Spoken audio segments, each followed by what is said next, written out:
In this video we are going to compare Intel's Core i5-6500 with the i7-4770K.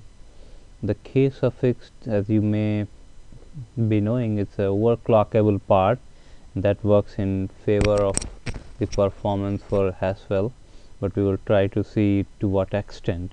In one of the difference, this i7 versus i5 is the support for the hyperthreading, and both of them are quad core, but we have the support for the hyperthread that gives a performance improvement of 15 to 18%. And then we have the increased clock frequency 3.2 gigahertz versus 3.5 gigahertz, and maximum turbo clock at 3.6 versus 3.9 gigahertz. So the support for hyperthread and higher clock frequency and the overclockability, these three things, and the higher cache memory 8 MB versus 6 MB makes the Haswell much faster than the Skylake, even though it's a 2-year-old processor.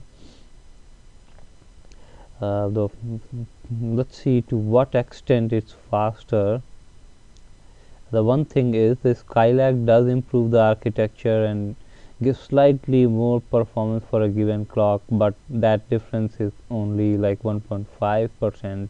We have covered it in our earlier videos and we have seen that. Let's take a look at this pass mark. It says 10,182 for i7-4770K and it's 7133 for i5-6500. So that makes Haswell substantially faster, even though it's an older processor, but the clock frequency, hyper-threading support, cache, and all these things work have much more weightage than the newer architecture. We do have 14 nanometer new lithography in the Skylake that makes it slightly more power efficient, and we see 65 watt TDP rating compared to 84 watts in Haswell.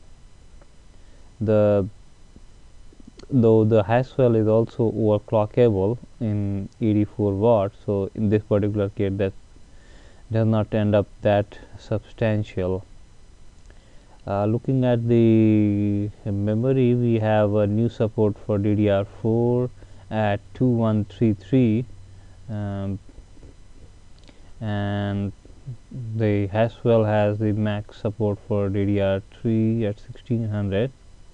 We have seen in the benchmark that the DDR4 versus DDR3 doesn't make any difference in performance, but DDR4 it works only at 1.2 volts, making it more power efficient, which is not something that a desktop user is much concerned about.